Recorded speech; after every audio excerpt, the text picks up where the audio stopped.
Olá, está no ar mais uma edição do Jornal TV Com, aqui pelo canal 14, e como sempre, destacamos as informações de Bento Gonçalves e também aquelas mais relevantes do nosso dia a dia. Na edição desta sexta-feira, hoje, 14 de maio, você confere: obras do túnel de acesso ao bairro São João não serão entregues na data prevista. Bombeiros de Bento Gonçalves e região realizam treinamento no Rio das Antas. Governador Eduardo Leite anuncia novo formato de monitoramento da pandemia no Rio Grande do Sul. O anúncio foi feito na tarde desta sexta-feira. Final de semana, acontece a vacinação das pessoas com comorbidades. A ação será centralizada na Rua Coberta, no bairro São Bento. Vacinas que chegaram ao estado na quinta-feira já começaram a ser enviadas aos municípios. Bento Gonçalves deve receber quase 2.000 doses.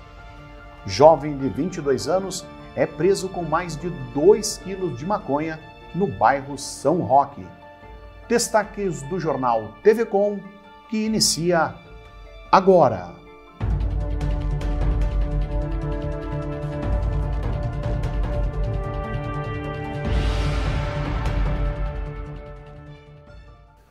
As obras do túnel de acesso ao bairro São João, aqui em Bento, foram aceleradas nos últimos dias, depois de passarem por um período de maior lentidão, que gerou dúvidas e críticas junto à comunidade. Nesta sexta-feira, havia a previsão da conclusão da pavimentação asfáltica de uma das pistas do novo entroncamento. Isso liberaria o tráfego de veículos nesse ponto para quem vem no sentido Veranópolis, Bento Gonçalves e acessa o bairro São João. A construção da passagem subterrânea, por sua vez, ainda vai depender da detonação de rochas em uma parte embaixo da pista. Por enquanto, estão sendo concretadas as laterais do túnel para, em seguida, se fazer o aterramento de um dos lados da rodovia, o que permitiria que a escavação passe para o outro lado. De acordo com o IPURB, a diminuição no ritmo de trabalho por parte da empresa contratada pela Prefeitura de Bento Gonçalves ocorreu sobretudo por falta da matéria-prima, como aço e concreto. No que diz respeito ao cronograma e ao prazo de entrega, muito questionado pela comunidade, o diretor do Instituto, Heitor Tártaro, recorda que já no começo das obras foi necessário reconstruir uma adutora de água da Corsan, que estava sob a rodovia BR-470 e que isso atrasou os trabalhos em pelo menos 2 meses. O prazo era final de julho, mas ela demorou esses 2 meses para iniciar. Então, o que era para julho passou para setembro. Outro assunto abordado foram os 2 aditivos contratuais solicitados pela construtora, em função do aumento do preço do aço no mercado. Os acréscimos fizeram com que o custo inicial, que era de 9,5 milhões de reais, passasse para mais de 11 milhões e 300 mil. O dirigente do IPURB explica que esses aditivos ocorreram em função de um desequilíbrio financeiro no contrato entre a empresa e a prefeitura. O Sindimóveis de Bento Gonçalves divulgou nesta semana o desempenho do setor relativo ao primeiro trimestre do ano. Na região de Bento Gonçalves, que é o principal polo moveleiro do país, o faturamento de janeiro a março deste ano foi de 710 milhões de reais. O montante representa um crescimento de 70% em relação ao mesmo período de 2020. O percentual de crescimento é externamente elevado, mas deve ser analisado com cautela. Isso porque a comparação foi feita em relação com os primeiros meses da pandemia no ano passado, sendo março considerado um dos piores períodos da história para a indústria moveleira, diante das incertezas e das restrições de circulação e produção. No Rio Grande do Sul, o faturamento no período foi de quase 2,5 bilhões de reais, um crescimento superior a 54% em relação ao mesmo período de 2020. O presidente do Sindimóveis, Vinícius Benini, salienta o caráter atípico dos números, lembrando que no primeiro trimestre do ano passado, o setor enfrentou o desabastecimento de matérias-primas e, posteriormente, a elevação no preço dos insumos. Com isso, pedidos que estavam parados para esse ano tiveram custo muito acima do habitual, o que refletiu diretamente no valor faturado em reais. Isso, porém, não necessariamente representa um crescimento real do setor. A partir da próxima terça-feira, dia 18, o SIC de Bento Gonçalves inicia um circuito de transmissões online a fim de aproximar o serviço do Grupo Unidos por Bento da comunidade empresarial. Com lives curtas, de aproximadamente 15 minutos de duração, a entidade quer esclarecer os trabalhos do grupo voluntário, que em pouco mais de um ano contribuiu decisivamente para o combate da pandemia na capital do vinho. No primeiro encontro, a pauta será o recém-instituído consultório para atendimento à Covid-19, destinado aos trabalhadores de empresas associadas ao SIC. A conversa também trará algumas informações sobre a pandemia na região através de dirigentes do SIC. A live será transmitida pelo canal do SIC no YouTube e também pelo Face, com início às 7 da noite. O Grupo Unidos por Bento é um grupo de voluntários da comunidade formado por entidades, empresas e pessoas físicas que busca arrecadar recursos e pensar ações para o enfrentamento da Covid-19. Esse mesmo grupo foi o responsável pela construção de 40 leitos hospitalares para atendimentos relacionados à pandemia. Na última terça-feira, parte do efetivo do Corpo de Bombeiros de Bento Gonçalves participou de um treinamento tendo como foco o salvamento aquático em águas rápidas. A qualificação ocorreu durante todo o dia nas águas do Rio das Antas e contou com a presença de bombeiros militares de outros quartéis pertencentes à Serra Gaúcha. Além de aperfeiçoar as técnicas do seu efetivo, o treinamento permitiu maior eficiência no atendimento de ocorrências aquáticas. O Corpo de Bombeiros, então, de Bento Gonçalves realizou na última terça-feira um treinamento no Rio das Antas, relativo a conhecer os locais de risco, trabalhar salvamento aquático, né, com a nossa equipe de bombeiros militares aqui da cidade. Em que sentido? No sentido de se aclimatar às condições adversas do terreno, né, no caso ali do rio, onde a gente treinou técnica de salvamento, treinamos como abordar a vítima em caso de afogamento, como trabalhar em caso de acidente na própria ocorrência com as embarcações. A gente também salienta que o Rio das Antas ele não é um rio adequado ao banho, né, para os turistas ou mesmo para os moradores. Ele não tem local de balneabilidade, né. A gente sempre recomenda do Corpo de Bombeiros que as pessoas procurem lugares com guarda-vidas. Então o Rio das Antas ele não é guarnecido de guarda-vidas para efetuar isso, né. Quando as pessoas fizerem o uso de aventuras de rafting também no Rio das Antas, eles procurem uma empresa idônea e que tenha treinamento e seja certificada, como é o caso da empresa que trabalhou com a gente nesse treinamento conjunto aí do Corpo de Bombeiros, né? Então a gente indica sempre que procurem locais com guarda-vidas, né?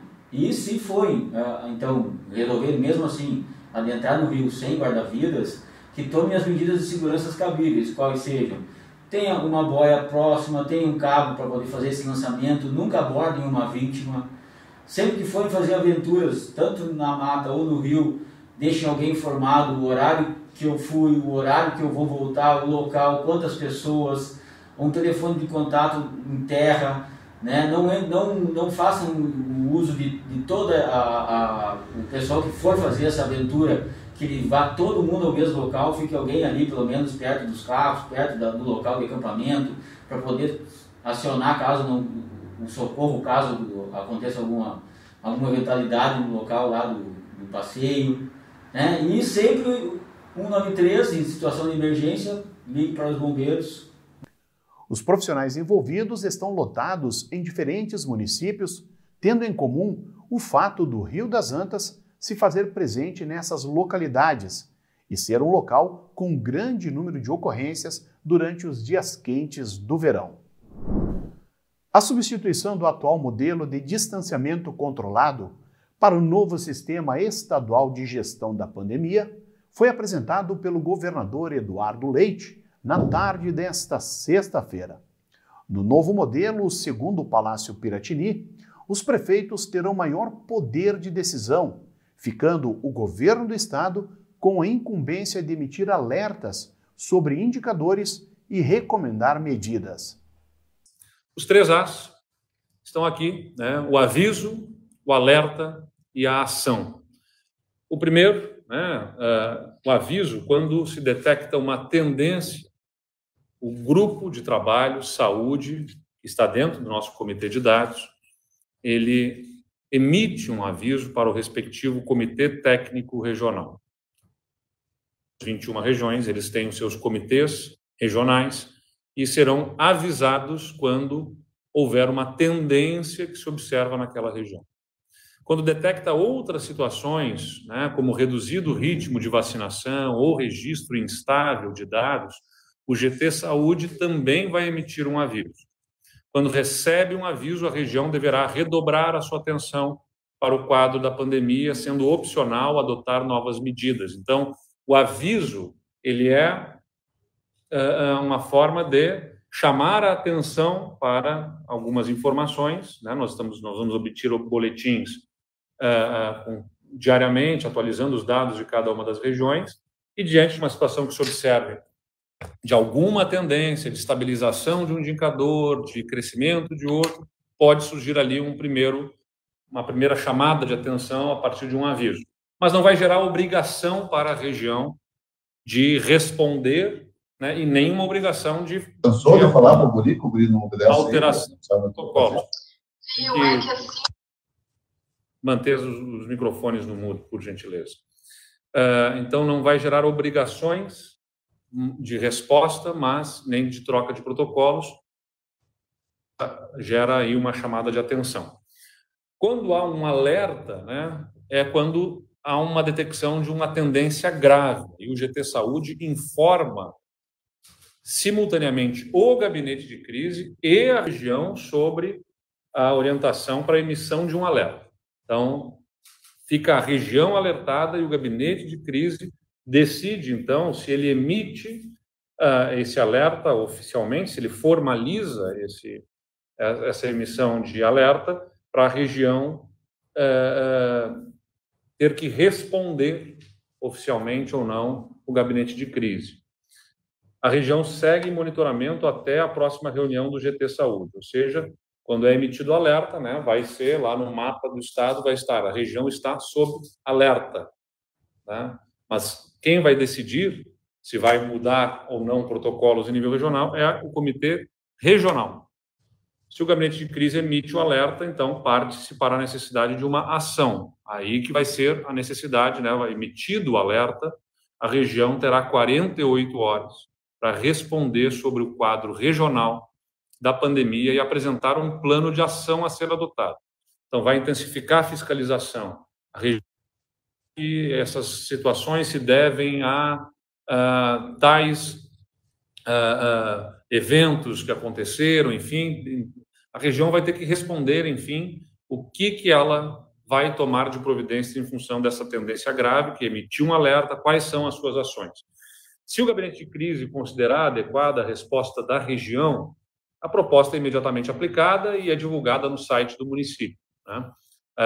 Se o gabinete de crise não considerar adequada a resposta, o governo estadual poderá estipular ações adicionais a serem seguidas na região em situação de alerta. A gente sempre buscará fazer isso articulando com a região. Então, chamaremos reunião com o comitê regional, se busca fazer uma articulação consensuada, mas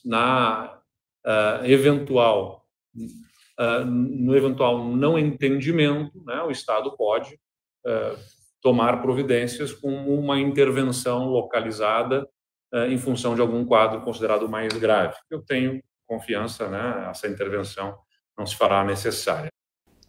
O novo modelo deixará com os prefeitos as principais decisões sobre protocolos, sendo que o Estado passaria a intervir apenas em última instância.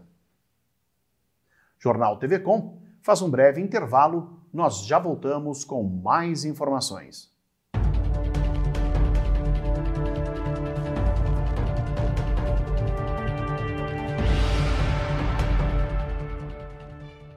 Você sabe o que acontece com o seu corpo quando contrai o coronavírus? Sabe quais são os sintomas e as fases? Não? Então este vídeo é para você. Os sintomas podem aparecer entre 2 e 14 dias. Na fase 1, os sintomas são de cansaço, dor muscular, perda de olfato e paladar, tosse, diarreia, vômito, dor de cabeça, calafrios, dor de garganta e tonturas. Já na segunda fase, vem a febre persistente e tosse com piora progressiva. E no grupo de risco, tem a probabilidade de evoluir para a fase 3. Na fase 3, vem o agravo da doença, como a internação hospitalar, a saturação de oxigênio, a falta de ar e a febre. Apesar da maioria dos casos ser leve a moderado, a Covid-19 é uma doença que, quando evolui para um quadro grave, pode matar. Ao apresentar qualquer sintoma, procure a unidade de atendimento mais próxima. Esta é uma campanha da Amesni.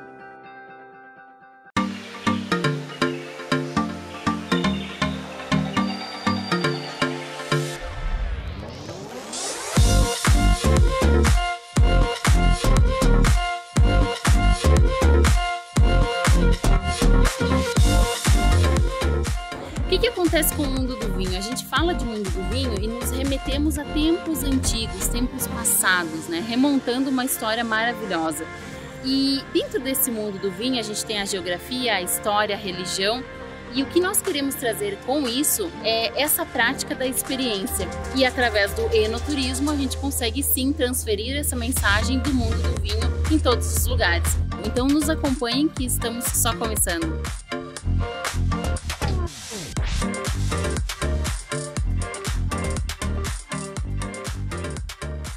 Todo final de tarde você tem um compromisso com a informação. Fique sabendo o que acontece em todo o estado no programa mais dinâmico da TV Gaúcha. Informação em tempo real, vagas de emprego e entrevistas exclusivas sobre cotidiano, política e cultura. Participe enviando fotos, vídeos e comentando as notícias pelo WhatsApp 995882374. Tudo isso de segunda a sexta, a partir das 5:30 da tarde, aqui no Conexão RS.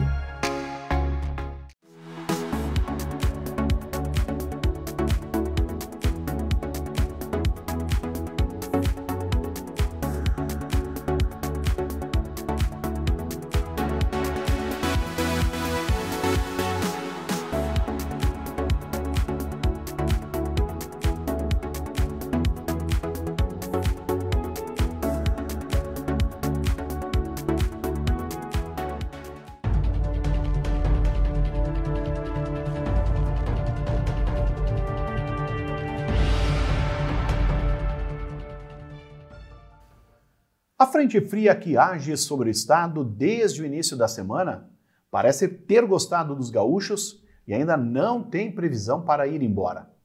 Para o final de semana, as madrugadas e as primeiras horas da manhã seguirão frias e ao longo do dia, apesar da presença do sol, não teremos sensação de aquecimento.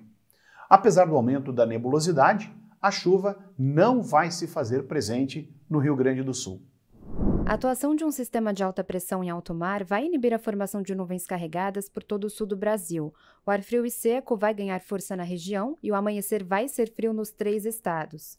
Há possibilidade de geada na região da Campanha Gaúcha, em Bagé e no alto da Serra de Santa Catarina, mas, em geral, o dia vai ser marcado nas 3 capitais, Curitiba, Florianópolis e Porto Alegre, por sol com algumas nuvens e tempo firme. A mínima prevista para este sábado em Florianópolis é de 15 com máxima de apenas 23 graus. Em Curitiba, a mínima de 11 com máxima de 19 graus. Para Bento Gonçalves, o clima-tempo indica tempo seco, presença do sol entre nuvens e sem possibilidade de chuva para o final de semana. As temperaturas devem variar no sábado entre a mínima de 6 e a máxima chegando aos 23 graus. No domingo, entre 7 e a máxima em 24 graus. E agora no jornal TV Com, você confere o comentário de Adroaldo Dalmas.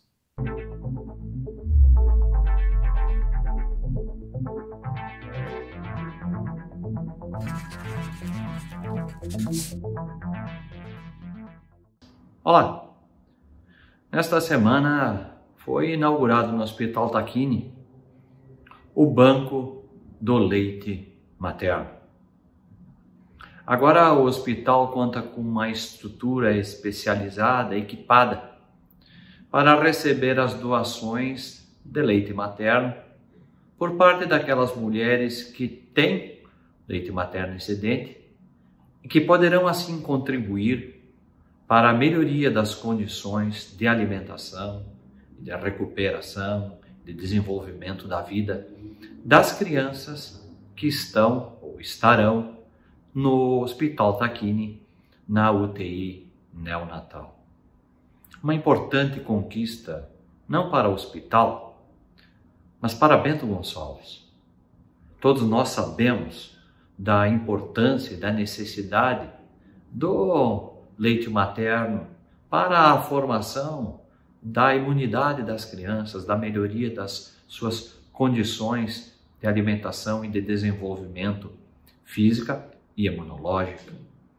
O leite materno é praticamente insubstituível no seu componente que não há em outros alimentos disponíveis complementares para as crianças na idade do recém-nascido até praticamente os 6 meses de idade.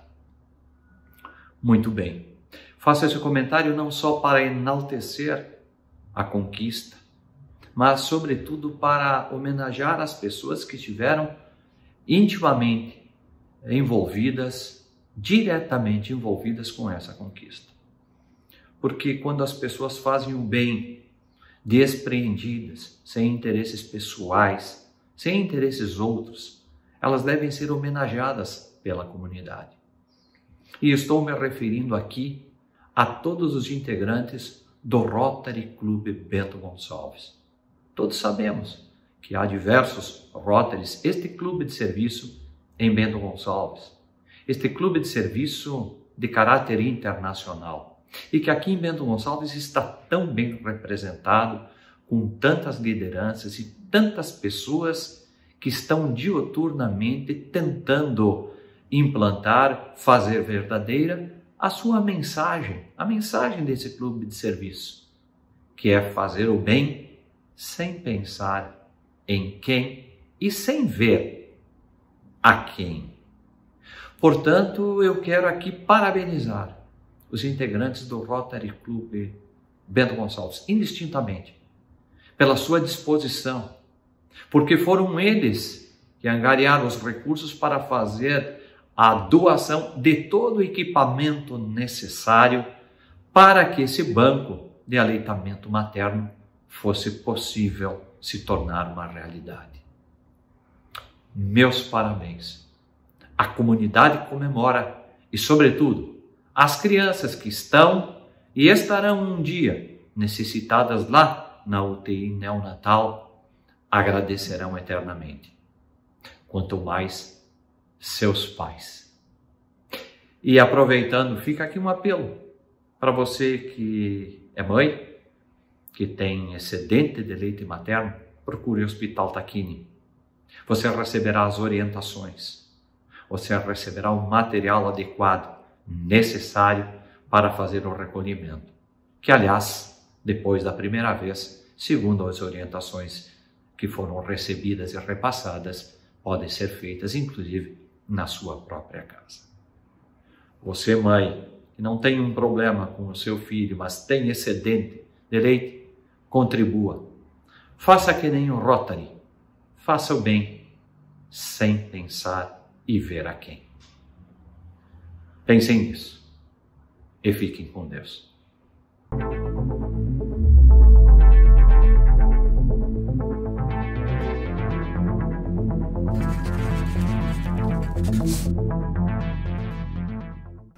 Teve início na quinta-feira, aqui em Bento Gonçalves, a imunização da primeira dose do grupo de comorbidades com 50 anos ou mais. Nessa etapa, a vacinação ocorre na Rua Coberta, localizada no bairro São Bento, seguindo até o próximo domingo, quando serão vacinadas as pessoas com idade a partir dos 40 anos. A vacinação é realizada das 9 da manhã às 5 da tarde, quando todos receberão as doses da vacina de Oxford AstraZeneca. Nesta sexta-feira, foi a vez das pessoas com 47 anos ou mais. A vacinação segue no sábado, destinada à faixa etária dos 43 anos para mais, e no domingo, para quem tem acima de 40 anos. Nessa etapa da vacinação, não é necessário realizar agendamento. Todas as pessoas, porém, devem apresentar documento com foto em mãos, cadastro preenchido e comprovante de comorbidade, seja ele uma receita ou exame médico. O número de pessoas que procuraram atendimento na estrutura montada em frente ao Hospital Tacchini, voltada a atender pacientes com problemas respiratórios, aumentou 28% entre abril e maio. Em entrevista coletiva, a direção da instituição divulgou que a média diária em abril, que era de 25 atendimentos, saltou para 32 agora em maio. Além do aumento geral, houve crescimento no número de atendimentos de crianças com sintomas respiratórios. O hospital assegurou, porém, que não se pode afirmar que os casos sejam relacionados à Covid-19, diante da circulação de outros vírus que causam problemas respiratórios, ainda mais nas estações mais frias do ano. A direção do Hospital Tacchini voltou a alertar sobre a importância de se procurar atendimento médico logo nos primeiros sintomas de problemas respiratórios. O portal do Governo do Estado mostrava, ao início da tarde desta sexta-feira, os números de casos da Covid-19 em todo o Rio Grande do Sul. A ferramenta, disponível no site covid.saude.rs.gov.br, monitora os casos da doença em todos os municípios. Somente aqui em Bento Gonçalves, a UTI do Hospital Tacchini registrava 21 pacientes internados com Covid-19, 6 a mais em relação aos dados da quinta-feira. No Tacchini, dos 45 leitos oferecidos na instituição, pelo menos 23 leitos eram ocupados por portadores de outras doenças e 2 pacientes apresentavam suspeitas de Covid-19. O boletim atual mostra ainda o uso de 23 respiradores, 3 a mais em relação ao boletim anterior, sendo que a capacidade é de 45 aparelhos. Quanto à ocupação no uso de leitos fora da UTI, cuja capacidade é de 73 unidades, atualmente 31 pacientes seguem internados, 4 a menos se comparados com os dados da quinta-feira. As informações que constam no portal são alimentadas todos os dias com dados que são repassados pelo Hospital Tacchini e também pela Secretaria Municipal da Saúde.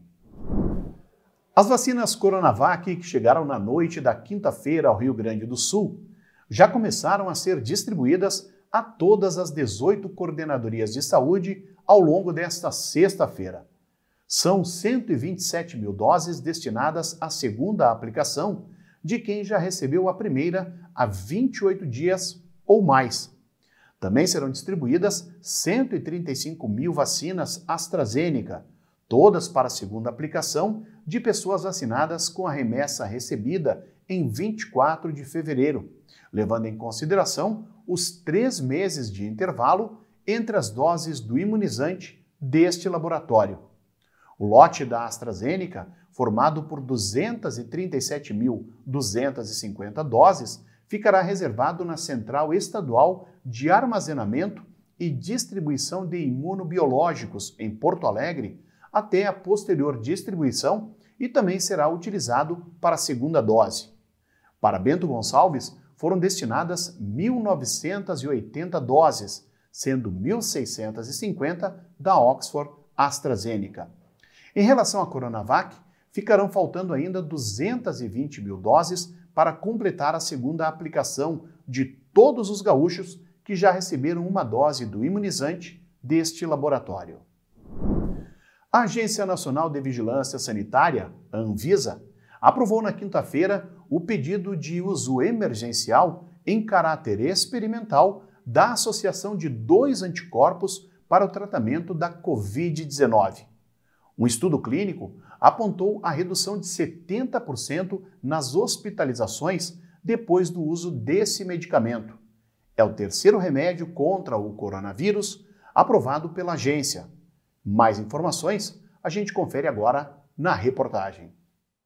Segundo o gerente-geral de medicamentos da Anvisa, a administração associada dos anticorpos Bamlanivimab e Etesevimab, em dose única, apresentou resultados promissores no tratamento das formas leve e moderada da Covid-19 em adultos e crianças com idade igual ou superior a 12 anos, com peso a partir dos 40 quilos e que apresentem comorbidades que possam aumentar o risco de progressão para a forma grave da doença. O tratamento tem que ser iniciado assim que for diagnosticado o teste positivo para SARS-CoV-2. A associação de anticorpos é contraindicada para pacientes internados por causa da Covid-19 que necessitem de oxigênio ou ventilação mecânica. É uso restrito ao hospital por conta da estrutura em que ele vai ser utilizado. Ele precisa de uma infusão, precisa de um ambiente em que tem um profissional de saúde que possa administrar esse medicamento, então ele não vai ser comercializado em farmácia. Segundo a Anvisa, o medicamento não apresentou eficácia comprovada contra a variante brasileira P1 da Covid-19.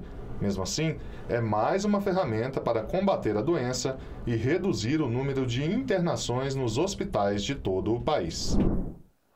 Um cassino clandestino foi fechado na noite da quinta-feira pela Brigada Militar em Farroupilha, após denúncia anônima.